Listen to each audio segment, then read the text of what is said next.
Here we go. And now I wanted to introduce Okay. Kitzel as today's kind of guest star from the branding and marketing team. Hi. Hello. Yeah. So Kids. Kitzel, how long have you lived in China? I've lived in China twice, and altogether 4.5 years. Okay, great. So she has a lot of experience being a foreigner in China, like a non-Chinese person in China. Cool. At this As point, opposed to Jerry, who's a oh, Jerry's foreigner, a Chinese. yeah, He's a Chinese foreigner, foreigner. Chinese person. Exactly. Jerry is like a pure, what we call sea turtle. So, yeah. Oh my god. Yeah, he's a high grade. He's a high grade also, Jerry. Yeah. So Okay. I'll mute myself and let the Chinese culture chat begin. Have fun, guys. All right. Yeah. All right. Awesome. And okay, today we're gonna talk about the difference between the classrooms from in America way or in the Chinese way. All right.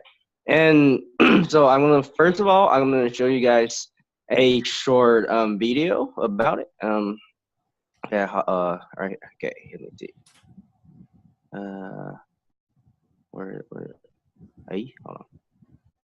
How I do this? All right. Okay, here we go.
Yeah. So, can you guys tell what's the difference between like the American way, or I mean the Chinese way to the American way in the English classroom? I have a question. Does that girl have a Yeah. mic? Does she have a microphone? Yes. I think she had a Because microphone. that would be exhausting to project yourself to that size of a group all day long. A lot of them Right. do, yes, have microphones, but about I would say most of the larger urban public schools, they will have a microphone. But once you get outside of the really well supported urban areas, the class sizes are just as large, but you don't have a microphone and you don't have very much support at all. So yeah. I'm kind of curious about the attention span and the behavior. The further you get away from the concentric circles of urban life. In Indonesia, education is less important in the rural areas than it is in the urban areas. In fact, if you go out into the countryside, kids routinely only go to school through the 9th grade because that's all they need to know. Right. In order to function within their small sphere of influence, a grade 9 education gives them everything they need to cope with to live within their community. Now, that doesn't work for the urban, right? I mean, these kids, I'm impressed with how the discipline, first of all. I mean, I taught school here in Jakarta in a private school, which parents were paying pretty decent money to send their kids to the school. And the discipline was, just the attitude, the back row of any class, it's like this. I think you'll find that to be pretty accurate in an American school setting. Personally sat on that back row many times myself. Well, I I went back some years to visit my high school briefly, and just kind of a nostalgic tour of things, right? And what bothered me was the kids didn't even take their coats off when they went into the classroom. They still had their coats on, and it's like it was like they were almost ready to get up and walk out at any time. It wasn't like they were fully invested in actually being there. Mm. Was the room cold or? No, not at all. It was just, and the other thing that bothers me, I started this at the school here in Jakarta, was that I'm kind of a firm believer in dress codes, because when I grew up, adults wore suits, kids wore t-shirts, and you knew who the adults were by the dresses they wore, dads didn't wear tennis shoes and blue jeans. Kids wore tennis shoes and blue jeans up until, like, of course, the 60s, when everything changed. Now, teachers are allowed to dress in an extremely casual way. States now, right? That's for you, Yeah. Kitsy. Yeah. So I would say codes of dress in China are still kind of developing, because the way that China has developed so rapidly in the past 50 years is really dramatic. And so I'll address a few of the points you made kind of separately. So the different ideas and attitudes towards education and requirements for education. Radka, can you mute yourself? You're kind of loud. Yeah, so as we look at, up until about 30 years ago, education was not necessarily universal across all of China. And so it's only in the past 30 to 40 years that, like, people in rural areas really had access to education on the scale that they do now, and on the scale that someone from the United States or Canada would assume is just normal. So, in the United States and Canada, like, going to, elementary, primary school is mandatory, and you have, truancy laws and this sort of thing to ensure that children are in school. However, that wasn't always the case in China. And so even in some rural areas now, education past high school is not necessary for a lot of people. Like, more and more, there are, like, if you look at the statistics regarding college graduates in China, it's basically on an exponential upward trend, because access to education has skyrocketed. It's affordable for many people, and they see it as a way to improve their standard and quality of life. And so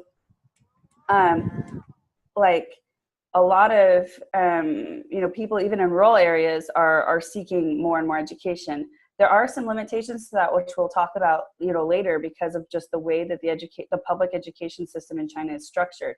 And the private education system is out of reach for the majority of the people in China. So there are ways to circumvent some of the limitations of the public education system, but they are very prohibitive because of cost. Second thing is, you talked about dress code. We're going to talk a little bit about school uniforms and how they're different in the United States and China. I grew up in mostly urban areas of the United States. And by urban, I mean, like, my family didn't own a car, and we used public transport. And just kind of to address your concern about, students keeping their coats on when they're in class and how that made you uncomfortable. One of the schools that I went to, we stopped using lockers just because theft was such a problem. And so we just literally kept all of our belongings with us all day long, and that included our coats. So I don't know if that is applicable to your situation, but I know that trust is not always this, it has changed, especially in the United States in different areas. So that's just my experience. And as for dress, standards of what is formal versus not formal in China are very different in my experience. Now, I've gone to university in China and I've worked professionally in China. And when I interviewed for my first job at a Chinese company, one of my questions, which is pretty typical, is what is the standard dress code for the office? And I got like a quizzical look from the person interviewing me. She was just like, well, you know, just clothes. Like she didn't really understand the question. I see you're laughing, Darcy. But to like, you know, for me, like when I go to the office, I only wear jeans on Friday. Even though we don't have casual versus non-casual Fridays, that's just like my personal like standard. And Jerry can vouch for this. I try and look nice most of the time. I wear a blouse. I try and wear a collared shirt as frequently as possible. And that's just my own personal thing. But that is, I mean, if you were to meet my boss, I mean, he wears sweatpants a lot of the time, sneakers to the office, and that's fine. And he's a manager and a leader in this company, and he's very good at what he does. And I mean, he'll dress nice for important meetings and when we have launches and things like that. But it's not a standard to wear a collared shirt, and that has a lot to do with a lot of things.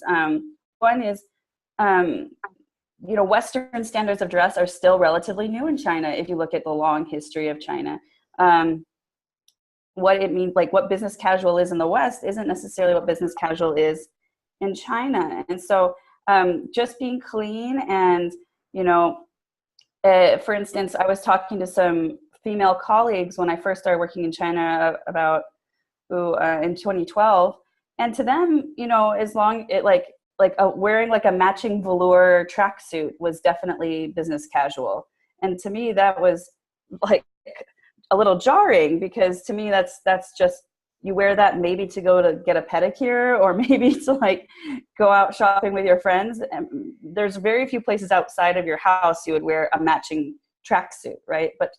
But for them, because it's fashionable and it's, you know, it's clean, it works for them. And I've definitely adjusted like what I find totally acceptable. And I think that's just a matter of culture.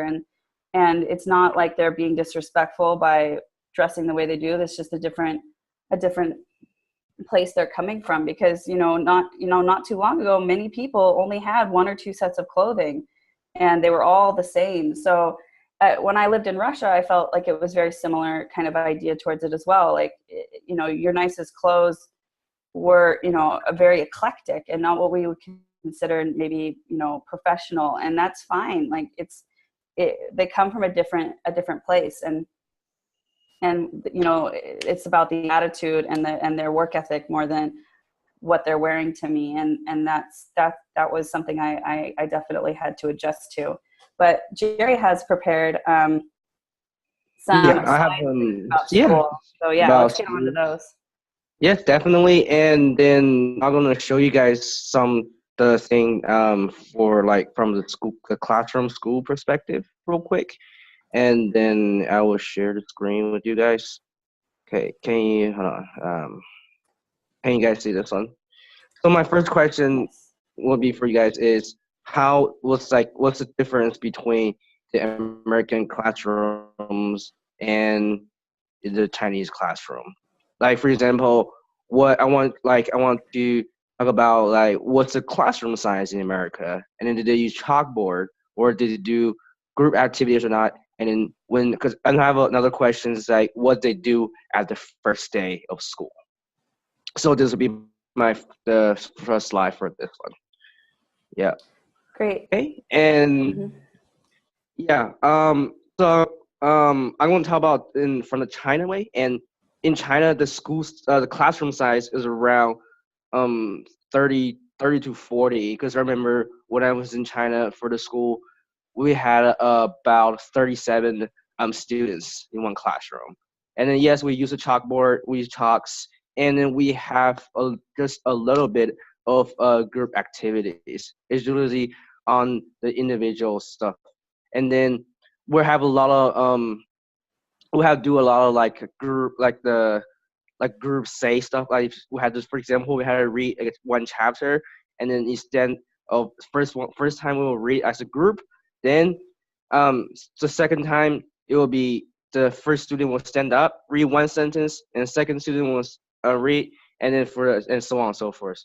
And then we'll read the whole thing until we finish the whole chapter. And also about first, what do we do on the first day of school is really different. It's not, I remember that in China, what I did is the first day, we just went straight to the lessons. We didn't do anything. We're just like, here you go, there's a book, let's go. So our teacher would start right away. So I want you to know, like, what do you guys like? Want like share that what is the kind of style that in America or the other countries, for example, that Darcy or Indonesia. So I want to share like what you guys thought on the classrooms. Yeah.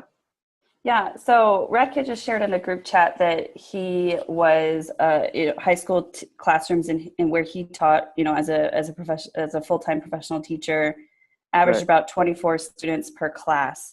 And I'd say that's pretty accurate. I mean, in some of my more underserved schools that I went to, it got into the mid-30s. And then, kind of depending upon where you live, we definitely had chalkboards or whiteboards. When I was younger, obviously, not always, but frequently, we would have our teacher would wheel a overhead projector into the classroom. I'm sure Darcy's familiar with what I'm speaking of, and some other people. An overhead projector with a transparent sheet that had, you wrote on and had print on it. we used lanterns and crayons. Electricity was new to us. So, but the first day of school, I think, was definitely different because even though my family moved quite frequently, we still had a lot of summer assignments that we had to complete from our schools, that were, even when we would move to a new district or to a new city, the first, after getting settled in, my parents would contact the school and they would tell us what our classes, summer or grade levels, summer assignments were in terms of reading or other, preparation, things we should be studying independently before we come to school. So typically on the first days and week of school, you're starting quickly, like Jerry said, into material that you had been studying by yourself. And I will say that just in my experience of being in Chinese classrooms, in the US, there's a lot more like divide into groups and like work with each other. And then present to the top of, there's a lot of group, and there are group activities in China, but it's very much like as the whole group. You don't break into small. Yeah, we do like spread it out for it, It's not like, break into groups of 3 or 4 where you figure it out yourselves. It's just the 4 closest people sitting to you. Or even some classrooms in the United States, instead of sitting like rows, they'll sit in like groups of 4 desks each, right?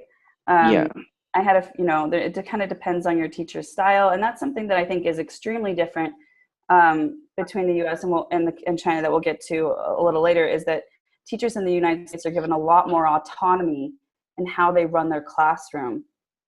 In China, it's still very traditional in terms of, students that are sitting in specific rows. And even in some schools, depending upon how traditional they are, they sit you according to your class rank. I know in Taiwan, they do that. And in some areas of China, they do that where and so everyone knows how everyone is doing compared to each other. And where in the US, that's very sensitive. You don't necessarily talk about your performance in comparison to each other. That's not something that's I remember when I was in China for the Chinese school thing, and then R was ranked by heights. I was the smallest one, so I see all of them in the front row, and then the tallest dudes and the students will sit on the back. So I was like either the first seat, second seat, and it would go back like that. And then so either I was like first seat or second seat. Even I grew up like higher, I'll move to second one. And then if the other student grew up higher, and then I'll move to the first one. Yeah. So it's like, and then yeah, it was really cool. That's very and practical though, because then the people you'll all be able to see the board. Like, and that's I very was like one I had time- that problem when I went to university. and I'll then talk about that later. yeah, and then every week after a week they will switch the row. Like we go first, for example, the first week I will sit on the very left, and then the second week I will sit on like the middle of the left in the middle, and then so on, and then so we move by weeks. Right. Yeah, and also I remember about the syllabus that we have, and then usually they gave out the syllabus at the parents and teachers meeting, not given out to students, because remember, like I was in first to third grade, like the teachers think that they don't have like the ability yet to all the stuff, so they will let the parents to handle it. And then on top of that, they for a daily assignment is they will have a Chinese like agenda thing, and the student will write it down. Like today's homework will be for for math, English, science, all that good stuff. And I remember I think when I was in the U.S., I had like an agenda. I have a syllabus, whole bunch of syllabus. You had to prepare for like materials. I go to Walmart, like go to buy color pencils, buy all those like the glue sticks and stuff, and then our papers, like having like the class ruled, like college ruled, the paper thing. And then yeah, that's kind of one difference, that we don't use the loose leaf paper over in China. We just use like like a notebook thing. Yeah. Yeah. Do you have any? I was really curious, Darcy, and what's on the perspective of the Indonesian students? Like, Well, what's the- I taught at a private school, which was Yeah. these guys were paying $350 a month to have their kids there, which is not huge money, but it's quite a bit in this society. Mhm. And our classrooms were 20. I think my biggest classroom was 24. Most of them, they went down to 17. So I had an upper level 8th grade English class that had 8 kids in it, which was really good because they were all really smart, and they were very intelligent people, and we got a lot done. And then the other side of it, that same group of kids, the standard kids, they leveled them by whether they were A1 or A2, and the other group was very immature, and I'd go in there and they'd be throwing water at each other and sticking pencils in their noses and beating each other up and stuff, and it was just chaos. Because the teacher that I had that had them just before me was a young Indonesian girl who had no sense of discipline. She was intimidated by him. They were all bigger than she was. Literally, these kids were, they were seventh grade, but they were actually larger than the teacher. And it's very difficult when you get 24 boys. I mean, we used to pick on our our new teacher in high school. Yeah. But I want you to just speak of the sheer size of these schools. I mean, elementary schools that are 2,000 kids. Yeah. Urban high schools that are 5,000 kids. How does this work? We have a lot of people in China, correct? Well, I just was. When in China.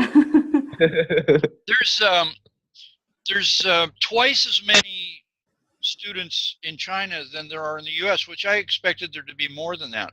But it said 74 million elementary school kids in America, and I've read 130 million in China. That sounds about right. Wow. I mean, there is the effect of urbanization, rapid growth, inflation, and the one-child policy all together, reduce the potential amount of students dramatically. Even though about 3 years ago they relaxed the one-child policy, most people, because of the high competition between their children, they recognize this. They don't want to have more than one child. They want to invest all they can in their one child so that child can be successful. And so that's a big difference, that children from the age of 3 or 4 already feel that pressure from their families to succeed. Their parents are already spending, by the time they're 5 or 6, 15% of their disposable income on education outside of school for their child. So it's a very different mentality. It's not just that they care more about education. It's that the competition in China is so much greater because there's just so many more people, and they are made to feel that from a very young age, just because, like you said, the size of these schools.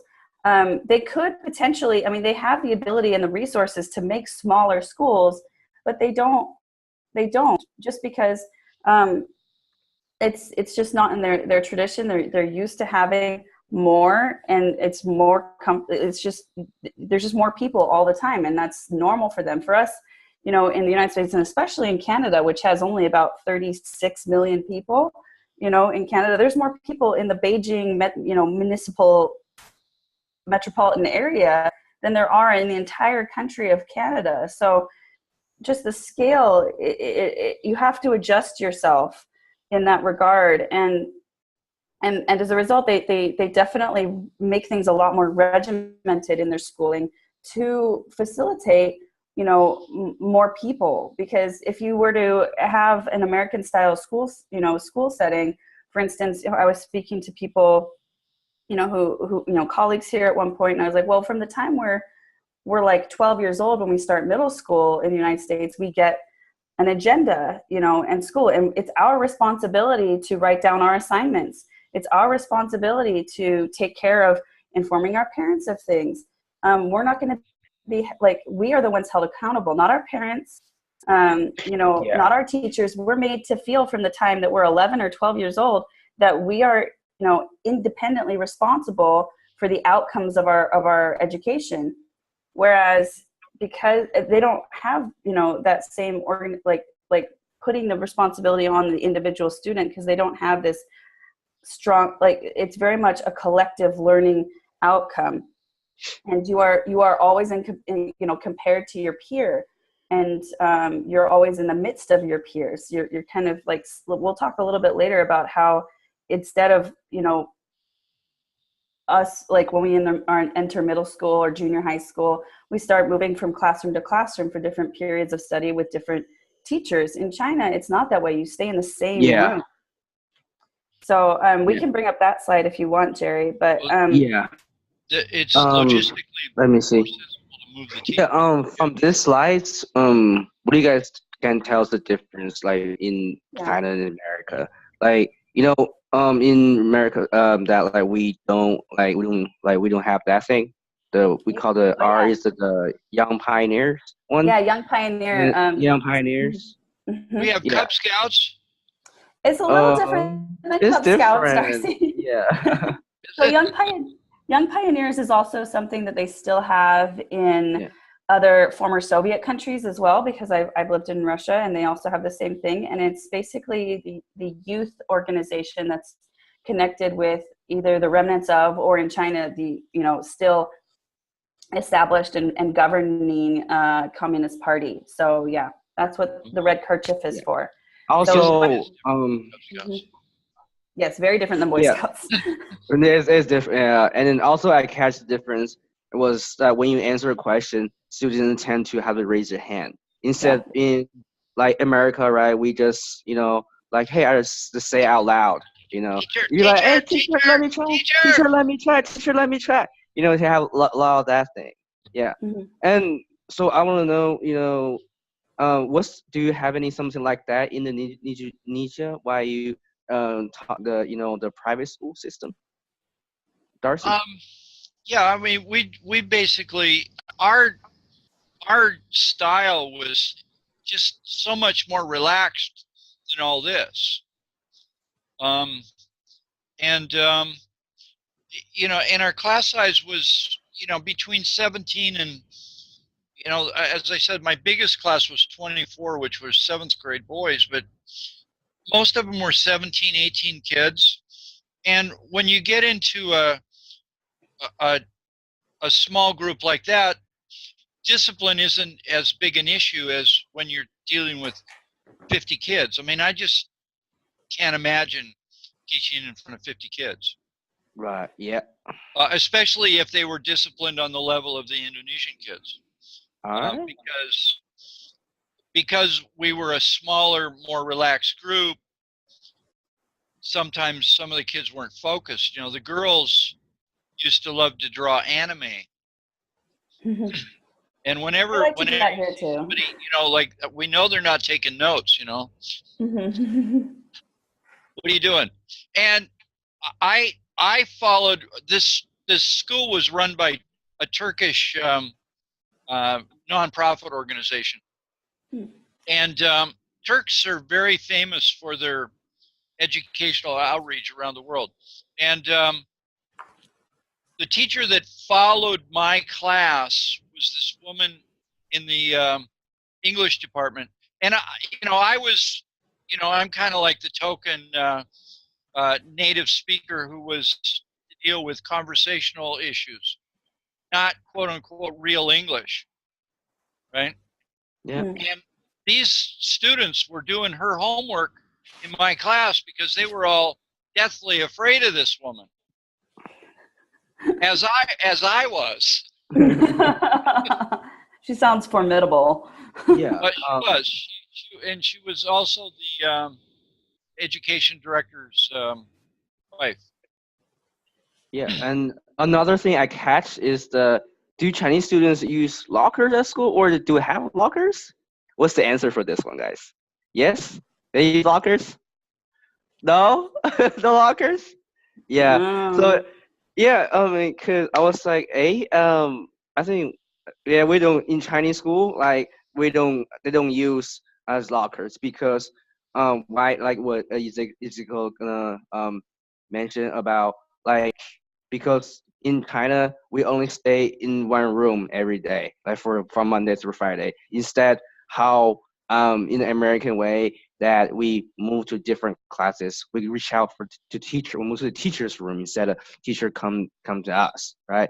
So that's a lot of difference. And I think one more thing that would, I thought about this yesterday when we discussed this, Jerry. Right. Another thing that would affect not needing lockers. One of the things about public school in the United States is that you basically, you have like a very heavy industrial textbooks. So the covers are very heavy and hard, and the paper weight is very thick because they need to use them for many years, right? So for 4 to 5 years, these books need to be used by other students, right? And you're assigned a book, you have to return it at the end of the year, and you cover it in paper or whatever to keep it nice. Yeah. But in China, students, because books are so inexpensive, students buy their own textbooks. Like when I went to university in the United States, I had to buy my own textbooks, and it was, a few $100s every semester, upwards of $1,000, depending upon the cost of the books. However, when I went to Chinese university, I budgeted, the same amount of money for my textbooks. And for all of my textbooks, for all my classes, it cost me less than $30 US. And so that's something that's, I think, very different because it's your own book. The paperweight is, much thinner. It's practically newsprint.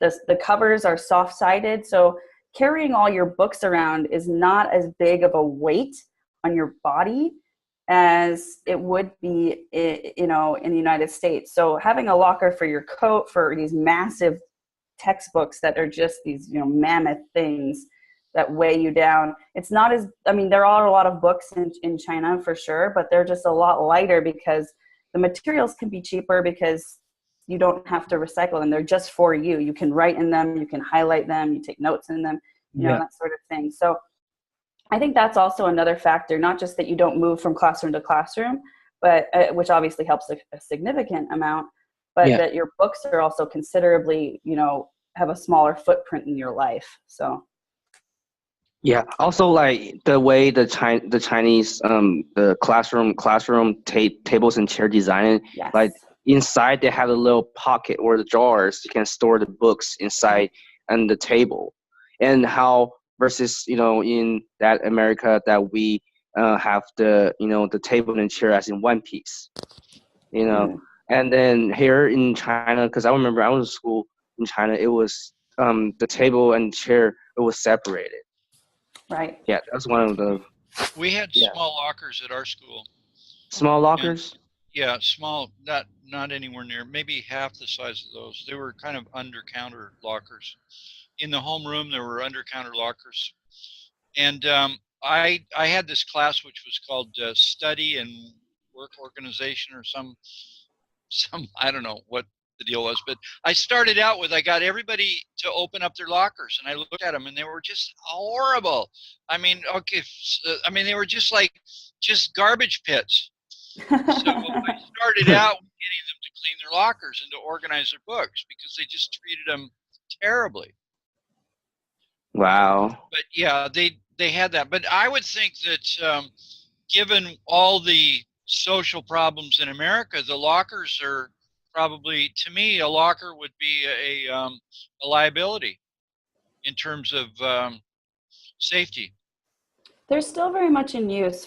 I have a few friends that I reached out to overnight that are professional teachers in public schools, and they definitely are still in use. They're just a lot smaller, like kind of like you mentioned. Like, I mean, lockers I had were always quite small. They were half or a third size and very narrow. They were literally just for your books and for a coat. Like no extra anything could be really kept in there. So like guns. yeah, no, you could definitely not fit an assault rifle in my locker growing up. It was way too small. Thank God. But I think, yeah, I mean, it is still a necessity just because the way that schools are organized is still pretty much the same. So you still need a small space to keep, the weight of these books is not going to change. The fact that you have to move from room to room is not going to change that I see. So I think that there's still a need that just doesn't need to be on the size that it has been before. So, but Jerry's brought up our awesome next slide, which I think is a really fun conversation. Yeah. So do this Chinese student go wheel on the bus? Where they just walk, or they bike, or the parents will take them to the school? So what do you guys think? Do they provide like a school bus for the Chinese students? Not that I know. I have seen yellow school buses in Beijing, and they are only for the most elite private schools in the city. And they're very much like this kind of novelty, and they don't look like, a Bluebird school bus that I grew up, riding occasionally when I was younger. They don't look like a big diesel vehicle at all. They're quite small, European in size, because, congestion here is quite intense.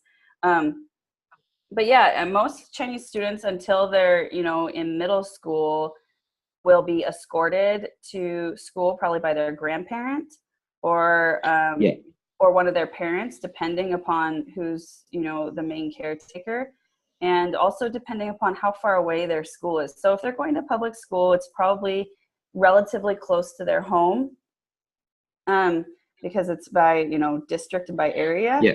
And so most likely they are walking, especially in rural areas where it could actually be quite far. They are probably also walking a considerable distance to school. And often after they're about 8 years old, they're unescorted. Especially in rural areas, they're less likely to be escorted just because there's not as many people. Everyone knows each other, and there's not such a safety risk. So, instead of China, instead of they ride a school bus, unless you're in the private school, they have wear a yellow hat. It's kind of represent, be careful. It's a safety cap. We call it student safeties. So to represent when the trans the that cars, bikes coming, so they have aware that students are on the road, like on the walkway. So that is another difference between.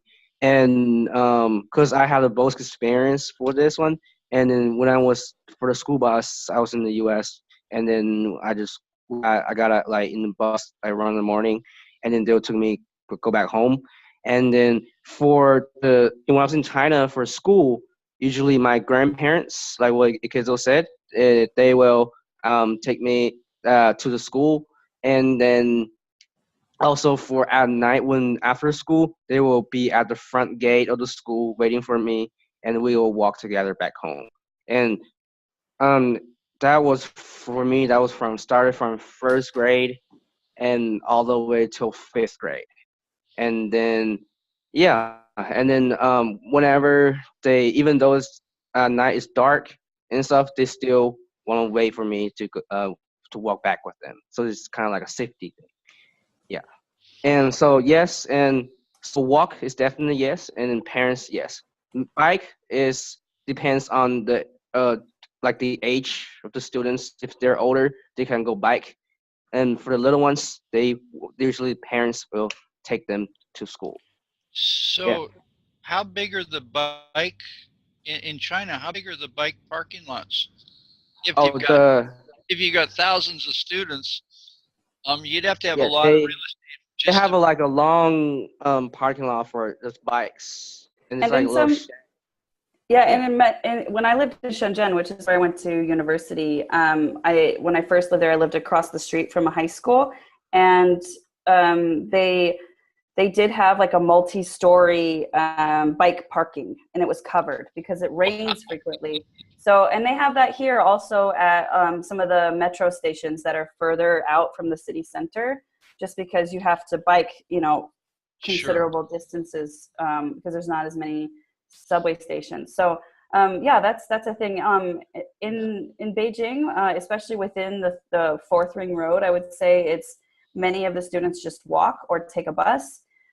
Because there is limited space for bikes, especially at the larger high schools. But I used to live near a high school here in Beijing as well, and they like basically the whole sidewalk in front of the school was just occupied by their bicycles, and like two guards that would watch them during school hours. And you had to like literally walk into the road to go past this high school during school days. Yeah. Well, just from speaking to the students, my impression of urban planning in China must be pretty good, because even they live in these residential blocks, right? And nobody's very far from anything. There's always a park nearby. I've rarely ever talk to anybody that doesn't have access to a park, to shopping within walking distance, and to walk to school. I mean, I've rarely ever talked to a kid that lives more than 2 kilometers from school. And that was one. Most of them live within 5 minutes of school. Right. So in China, like many people know, they have central planning, and they do have the central planning committee, and a lot of that centrally controls and adjudicates zoning. So unlike, and space is definitely a high concern. And so because they have the world's largest population. And so, allocating that and just planning that, I mean, it's just like any large urban city. Most people live in, high-rise apartments or apartment blocks. And it's just that the scale is considerably larger.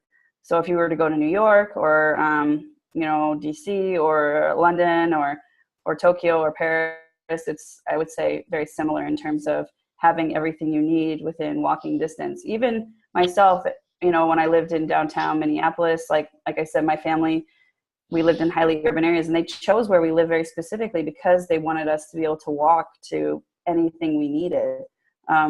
And that's true, but it's just in a much smaller space in the United States and Canada that is applicable to. So the majority, sprawl is definitely a much bigger issue in the United States and Canada than it is in China, because they control what land is allocated for building. It's not as, it's not as, dare I say, free for commercial decisions to make, for commercial entities to make that decision. So, yeah. Yeah. So this one is, do Chinese students switch classes between class periods? So what's the? I mean, is it yes, they switch, or then no, they do not switch?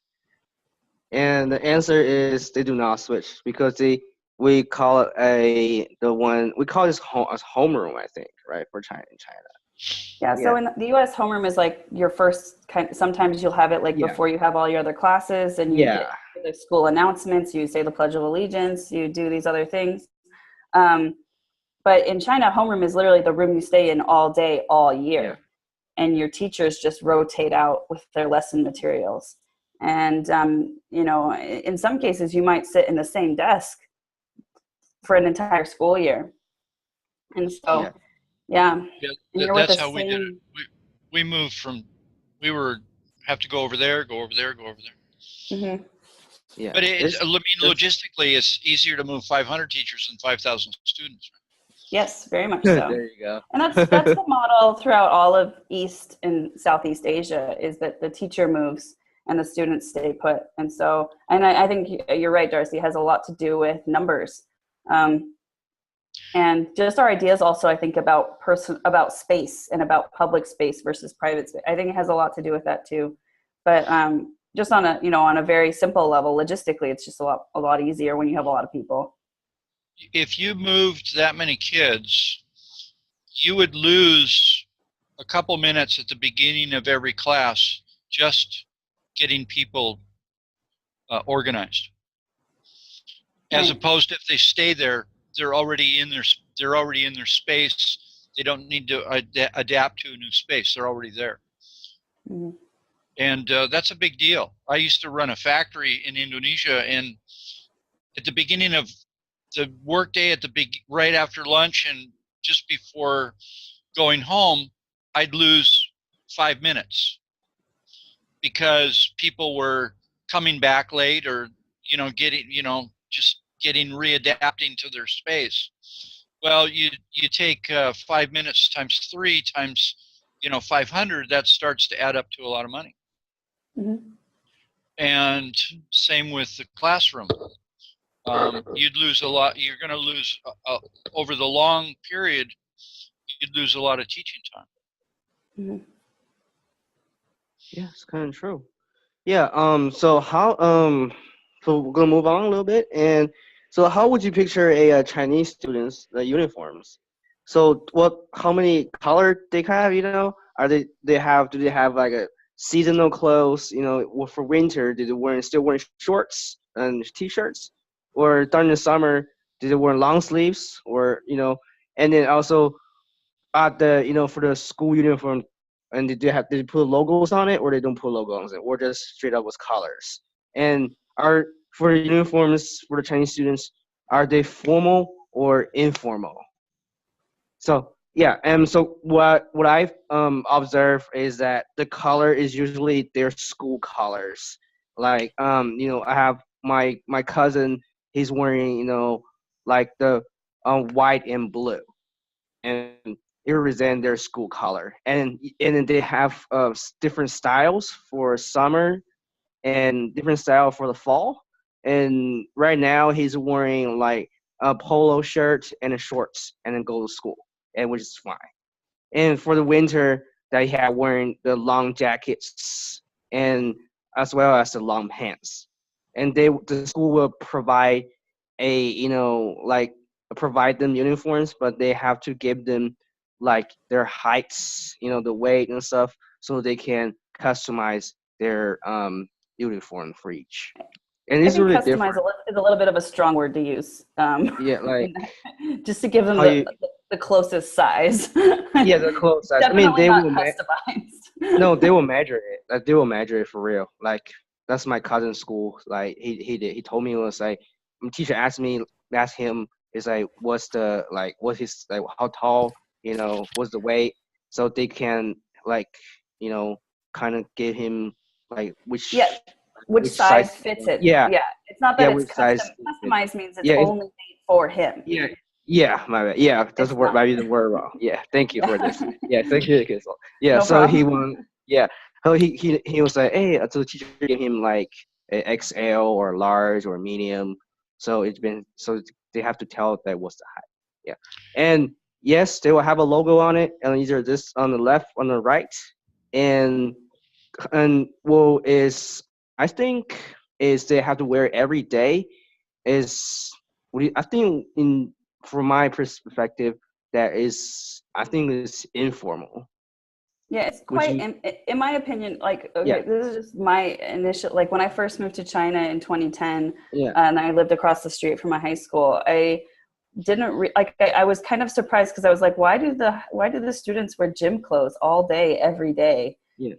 Because to me it was quite informal. Like it was just like a very light, I mean, I lived in Shenzhen, which is a very hot place. It's subtropical, but basically it was just like a light cotton t-shirt with like one button, no collar, and shorts, just light cotton shorts with like racing stripes on the side. And then in the winter they wore like a zip up kind of sport jacket and zip up and sport shoes, pants, as you can kind of see here. Like when I was going to school, for a few schools, we had a very strict dress code, which amounted to a uniform, but we, purchased it ourselves. It was, we had to wear a white or blue polo shirt or button-up shirt every day, and we could only wear khaki trousers or shorts, and they had to be a certain length.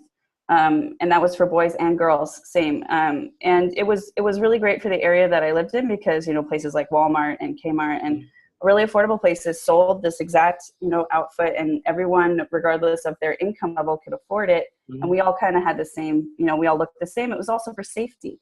So all the teachers knew if there was someone, they could easily see if someone was out of place. And so for us, but at the same time, it's very formal. Like we could only have those colors, and we didn't have like a logo or anything like that. When we think of a school uniform, typically in the United States, we think of private schools, and they're very, formal. They have ties a lot of the time. It's wool or these sort of things. But in China, I would say it's very relaxed, even though everyone is dressed the same.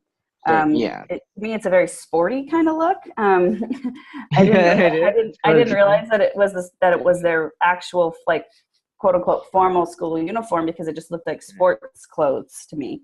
But yeah, I think it's a lot more comfortable, obviously, for children to wear that type of clothing than to wear, a formal, starchy kind of outfit. And I think it's also, it's a lot more accessible, I would say, as well. So. Yeah. Darcy, what about in Indonesia? They have something like a school uniform too? Yeah. Well? In fact, the school uniforms are nationalized in Indonesia. That elementary school kids wear white and red, and junior high or middle school wear a dark blue and white, and high school wear a kind of a gray, blue, and white. And the girls have the choice between a long skirt that goes down to their ankles or a shorter skirt that goes below the knee. And then boys wear a pair of slacks.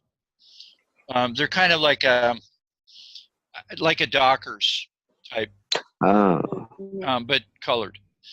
And the school that I taught at had it was a fundamentally Islamic school because it was run by the Turks, although there were some Christian kids there. But the uniforms were chosen specifically to make the girls as unattractive as possible. And the girls absolutely hated these uniforms. I would see some of these girls in off hours or something, and they'd come to school, or there'd be a project or something, and they'd be in their civvies, and I would not recognize them. I mean, because they look like girls. They had literally a kind of a polo sweatshirt, okay? And this is tropical weather here. it's always 90 degrees and 90% humidity. And these skirts were to the ground all the way to their ankles. They were a heavy material. They were gathered at the top, so the outline of the girl was totally hidden by this mass of materials. And I think it was by design. I really do. But see, in Indonesia, schools are segregated. Boys and girls don't go into the same classrooms. Wow. Okay. Oh, ours are mixed. China. In our school, it was segregated. Up till grade 6 was co-ed, but after grade 6, it was girls and boys, and they were even on different floors. And I must say, being from a pretty liberal time in the United States to this, there is some value in it. People are not so preoccupied with silly stuff like they are in the States.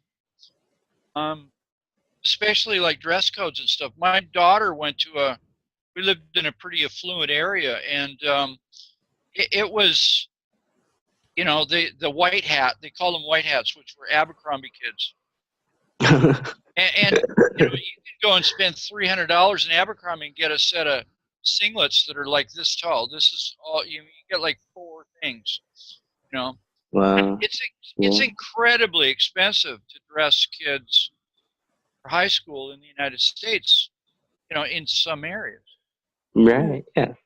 And it's a class thing, because you can have a wide range of income levels in a school. Yeah. And the kids were driving better cars. Yeah, I think because for car, I started when I got my license. I think it was either freshman or sophomore in my high school year, and then over here, and then over here in China is you have to be 18 to learn starter lessons, the driving license class. So that's not an issue. People don't drive cars to school in China. I don't. Probably not even the teachers. Yeah, that's another. Yeah, that's another one. Yeah, it's like the buses, subway. There's like the most convenient way to travel in Beijing, I think. Right. Yeah. And okay, so for food, especially during lunch, right? And so they do it how did they pack the food with the parents will prepare it for the food, or do the Chinese students go home and eat during lunch, or at school they have a cafeteria that they can go and then they can get their settled meal. And okay, so I'm gonna so what I remember is I did both on this one and that one. And one thing is my mom and my grandma, they packed lunch for me before, and then I'll bring to school, and then I will go crazy with it, go eat it. It was so good.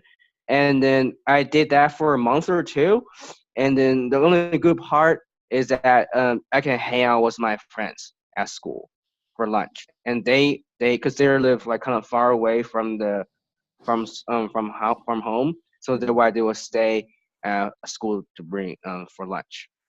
And Sorry, just real quick, something that's also quite common here that I learned about is that for those your friends that lived a little bit further away from the school, there'll be moms or just aunties who have a small business, because in the South, especially in southern China, it's very hot, and having a nap after lunch is very common. It's the tradition. So there's typically a 2-hour break for lunch in the South, and I don't know if it's the same in the North, but I'm assuming it's pretty similar. I think was in Beijing we have a 1-hour lunch. Yeah, I think in the North it's just 1 hour, but when it starts to get really hot, it's a 2-hour lunch break.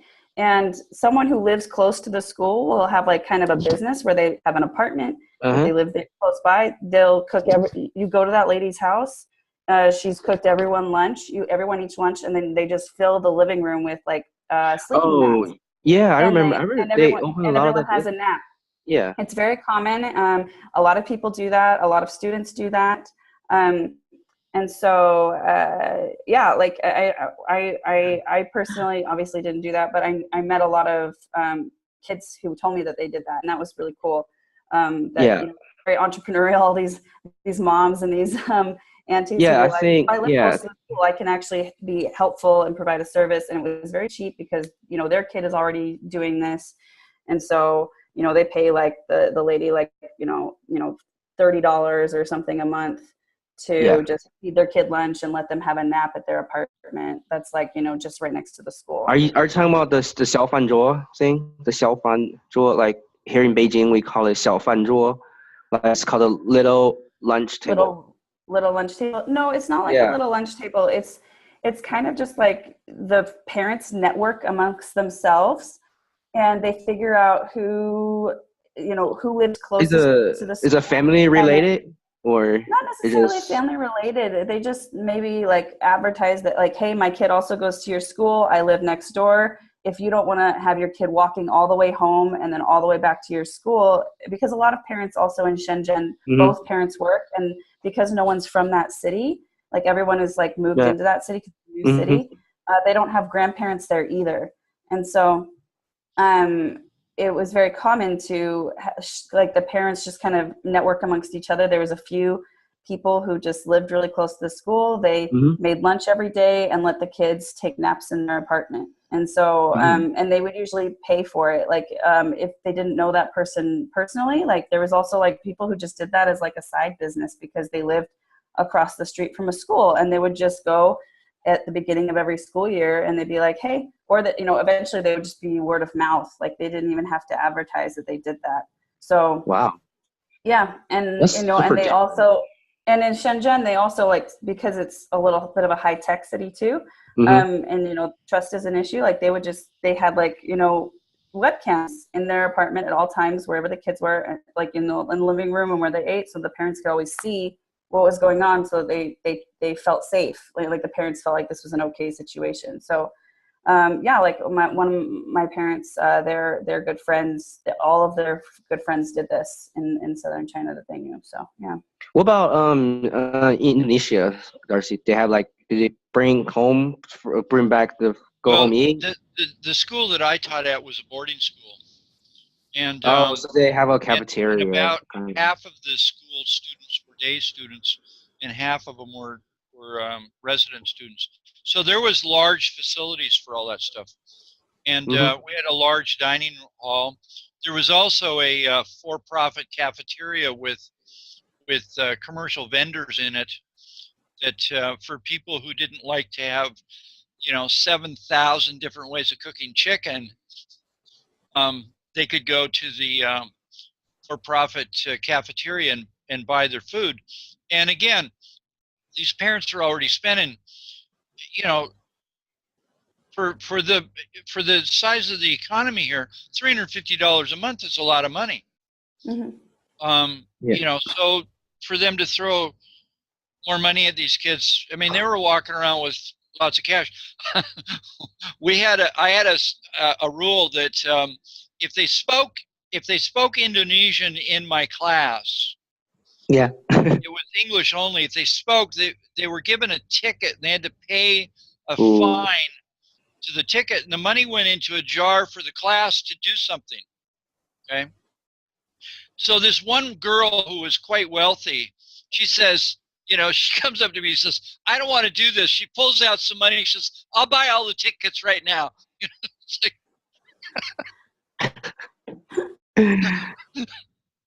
she didn't want to mess around with Wow. it. She was really funny. That's funny. Yeah. But there were Very kids different world. that would come to school in, $100,000 automobiles with drivers. And why would they listen to me?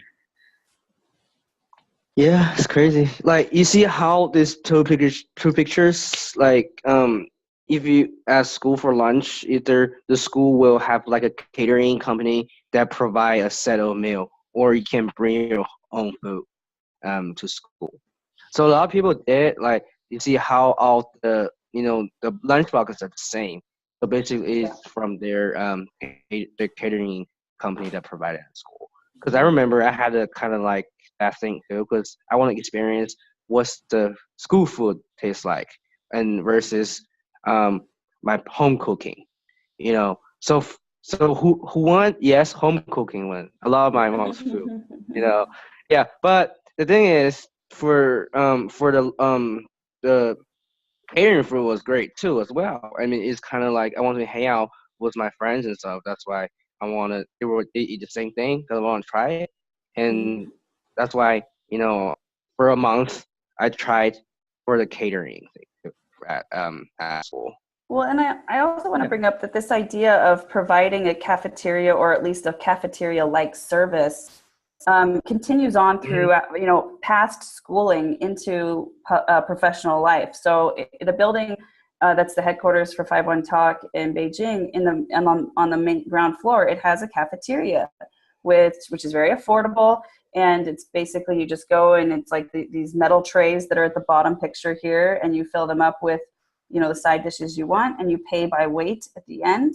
And when I've worked at other companies, even when we were in like transitioning into different offices, we were like in shared office spaces, they hired a service that would come in and kind of set up a buffet every lunch, and you would do the same. You'd pay for what dish, by weight or what dishes you got. It was very affordable. It was, just a couple of dollars tops every day. And so this mentality of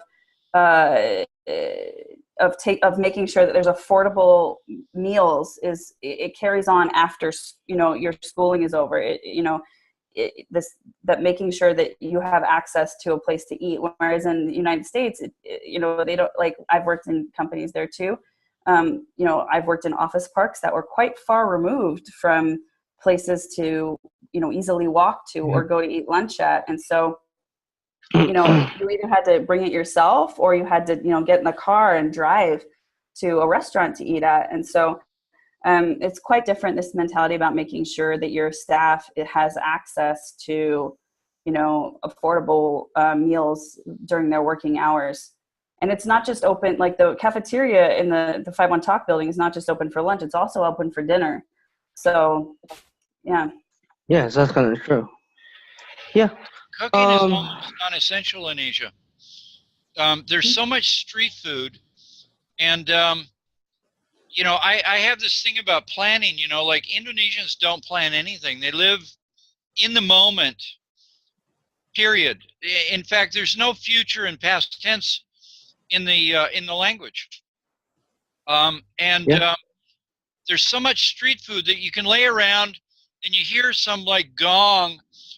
And it's like, oh, there's the guy that's selling fried rice. Let's eat fried rice. They don't plan anything. You don't stock your shelves, and you don't shop like they do in the States, where you go to Costco and you buy a month's supply of food, and then you just go home and eat. Everything's done in the moment. I think that's very true. I mean, in southern China, that is more true, I would say, just because they have they're subtropical, and Indonesia is tropical, and food is always available. It's always growing. Right. You can always, so they don't have this mentality of stocking up for winter or, having a season that doesn't have as much availability. So the mentality is quite different in terms of the way they approach meal planning and planning in general, because of historically, anciently, they didn't necessarily have to. So yeah, there is a very short period of time every year in South China that doesn't require, doesn't grow food because it's a little too cold. But in the north of China, it's different, because obviously there's a winter and they have to plan accordingly. Yeah. Sure. Yeah. Yeah. Harbin, you don't go outside and pick fruit, right? No.